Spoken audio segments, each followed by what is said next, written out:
Servus Leute und willkommen zurück zu einem weiteren Battlefield 2042 Video. Wie immer, vielen Dank, dass ihr mit am Start seid. Heute möchte ich mal mit euch über die Alpha Gameplay Leaks sprechen. Die sind ja überall in aller Munde und man kann sie auch überall finden. Dementsprechend müssen auch wir da mal ran an die Sache. Und deswegen gebe ich euch im heutigen Video 10 Dinge an die Hand, die wir aus dem Alpha Play Test Leaks schon wissen. Wird ganz grob unterteilt einmal in Infanterie-Gameplay und einmal in Fahrzeug-Gameplay, wobei darin keine Luft- und Wasserfahrzeuge mit enthalten sind. Das kommt im Bedarfsfall ja in einem separaten Video. Abschließend natürlich noch mein Fazit dazu und eure Meinung ist mal wieder gefragt. Schreibt mir das Ganze also sehr, sehr gerne in die Kommentare und an alle Neuen. Es ist jetzt der perfekte Zeitpunkt, den Abonnieren-Button hier zu klicken. Ja, ich glaube da rechts irgendwo, ja genau, da einfach mal draufklicken, Glocke aktivieren. Dann seid ihr immer auf dem neuesten Stand zu allem, was Battlefield 2042 und auch weiteren FPS-Games, insbesondere natürlich Battlefield-Content betrifft. Vielen Dank schon mal dafür und jetzt würde ich sagen, starten wir mal mit dem ersten Punkt. Der betrifft nämlich das Infanterie-Gameplay, insbesondere das Plus-System der Aufsätze. Ihr habt es ja im einen oder anderen Trailer schon gesehen, dass man ganz schnell durchschalten kann. Und das kommt auch im Gameplay sehr, sehr gut heraus. Also das dauert wirklich nicht lang. Zack, zarab, Schalldämpfer oder erweitertes Magazin ausgewählt, schon ist es auf der Waffe und ihr könnt loslegen. Ein weiterer Punkt, der definitiv abweichend zu Battlefield 5 bzw. Battlefield 1 ist, dass die Melee-Kills à la Warzone-Style nun in Third-Person-Action passieren werden. Ja, da wird es wahrscheinlich auch im Battle Pass dann verschiedene Gesten und so weiter, wie wir es halt aus anderen Spielen dann auch kennen, geben. Ich finde es aber, ja, soweit ganz cool. Das gibt nochmal so diese absolute Erniedrigung für den armen Gegner, aber das muss schon mal sein.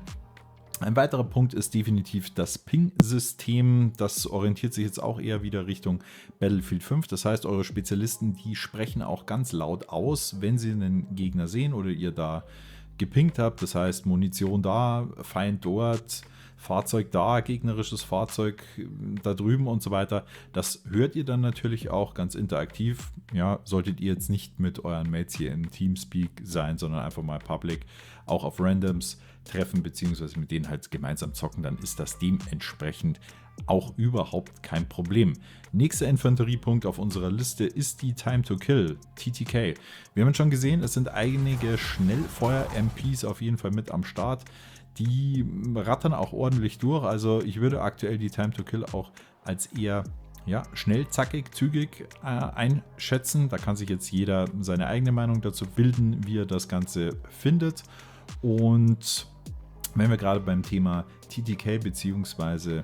1 weiterdenken, ist dann auch der abschließende Punkt für mich aus dem Bereich Infanterie-Gameplay. Das ist nämlich dieses Movement bzw. insbesondere das Sliden-Movement. Wir erinnern uns, im Battlefield 5 war es nicht möglich, wenn ihr slidet, in die Waffe zu zoomen und gleichzeitig zu schießen. Ja, für alle, die sich ein bisschen näher mit der Thematik Movement in Battlefield 5 auseinandergesetzt haben, die wissen natürlich, man kann Eis skaten. Ja, das ist so eine besondere Rutschtechnik in Anführungszeichen, wo das Ganze jetzt eben oder wo das Ganze dann eben auch im Battlefield 5 möglich ist. Das wird jetzt vermutlich im Battlefield 2042 ganz einfach vereinfacht werden. Ja, so scheint es. Ob sich da natürlich jetzt noch andere Glitches in Anführungszeichen oder andere Möglichkeiten ergeben wird, wie man dann wiederum Movement-Vorteile sich selber durch in Anführungszeichen Skill da noch mehr erarbeiten kann, das werden wir in Zukunft sehen. Ja, dafür müssen wir das Ding aber auch mal selber in die Hand bekommen und entsprechend freue ich mich auch einfach auf die Beta, die hoffentlich bald reinschallern wird. September hört man. Also, stay focused, guys. So, dann kommen wir zum nächsten Punkt. Und das sind die Fahrzeuge. Ja? Was man da schon sieht, ist das Call-In-System. Das heißt, ihr könnt mit eurem Tablet Fahrzeuge hier an Ort und Stelle per Fallschirm droppen lassen. Das funktioniert scheinbar sehr, sehr gut und damit seid ihr auch wesentlich mobiler unterwegs. Müsst nicht stundenlang über die Map laufen im Running Simulator, sondern das geht zack, zack, zack, zarab und schon ist das Ding da. Was man auch beim Einsteigen dieser Fahrzeuge dann sieht, und damit komme ich zu Punkt 2, Thema Fahrzeug betreffend, das ist ganz klar, dass die Animation weggefallen ist. Ja, das hat ja viele von euch gestört, beziehungsweise haben viele nicht gefeiert. Man wollte zack, zack im Panzer drin sein und das ist auch so. Ja, Unter Vorbehalt natürlich, nicht vergessen, wir sind immer noch im Playtest. Kann natürlich sein, dass sich das zur Beta und im Main Game dann auch nochmal ändern wird. Das wissen wir zum derzeitigen Zeitpunkt einfach noch nicht. Nichtsdestotrotz, ja, ist es mal nicht im Spiel. Kann sich jetzt auch wieder jeder seine Meinung bilden. Klar, macht die Action rasanter, schneller im Fahrzeug drin. Auf der anderen Seite habt ihr halt nicht die Gelegenheit, wenn mal so ein Tanker aussteigt, ja, den wegzusnacken und mal das Fahrzeug zu entführen, ja, für die eigene Seite zu gewinnen. Das ist ja durchaus bei Battlefield 5 war das durchaus gängige Praxis, dass man das durchaus machen konnte.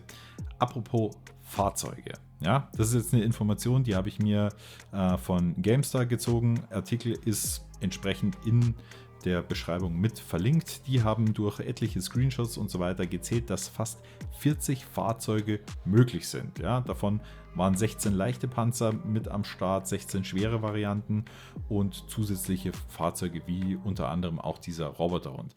Das ist natürlich schon richtig, richtig viel und dementsprechend auch richtig viel Action, die uns da auf den Maps erwarten könnte. Also sind wir da mal gespannt. Und letzter abschließender Punkt, auch eine relativ neue Information aus dem Data Mining eines Leakers. Wie gesagt, auch das bitte mit Vorsichtigkeit einfach mal mitnehmen, bewerten. Und zwar, da geht es um das Thema Panzer und die enorme Feuerkraft, die so ein einzelner Tank schon mitnehmen kann. Ja? Also wir haben einmal den Fahrer, der hat verschiedene Primärkanonen mit am Start, der kann eine Luftabwehrrakete ausrüsten oder sonstige Spezialfähigkeiten. Dann haben wir einen Gunner, der hat Granatwerfer mit am Start, der hat Flakgeschütz theoretisch mit am Start, hat einen Mörser am Start, Raketen, natürlich muss er sich für ein Loadout entscheiden, das ist klar. Dann gibt es einen zweiten Gunner, der hat Granatwerfer, Minigun, Raketen und auch wieder mehr am Start. Und dann gibt es noch einen normalen Passagier, der kann Gegner markieren bzw. ja, vielseitig spotten. Also das hört sich schon ziemlich krass und auch ziemlich viel an. Das geht für mich schon eher so die Richtung Spezialpanzer. Ihr erinnert euch vielleicht an mein Video in Battlefield 5 zu allen Special Tanks, ja, die eben vermehrt und auch krass starke Fähigkeiten mit sich bringen würden. Das würde jetzt hier schon auf die normalen Fahrzeuge zutreffen. Also da sind wir doch mal ganz gespannt, wie sich das Balancing technisch dann auch noch darstellen wird. Gut, Leute, damit kommen wir auch zu unserem Fazit, beziehungsweise zu meinem kleinen Fazit. Das, was man sieht, das sieht so schlecht nicht aus. Ja, nehmen wir mal die grafischen Aspekte, auch den Zerstörungsgrad und so weiter, lassen wir mal außen vor, weil, nicht vergessen, es ist immer noch eine Alpha. Da ist noch viel nicht drin. Die Wahrheit sehen wir in der Beta. Trotzdem geben sie meiner Meinung nach schon einen guten Indikator, was uns erwartet.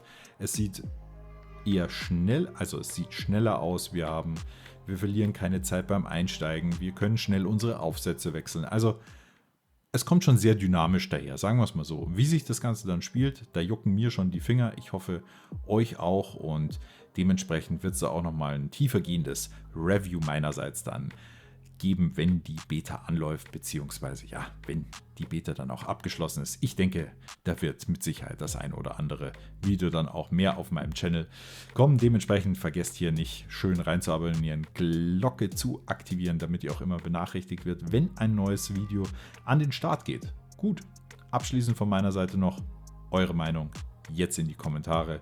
Nicht vergessen, diskutiert schön und wir sehen uns zum nächsten Video bzw. zum nächsten Livestream. Alle relevanten Links findet ihr in der Videobeschreibung.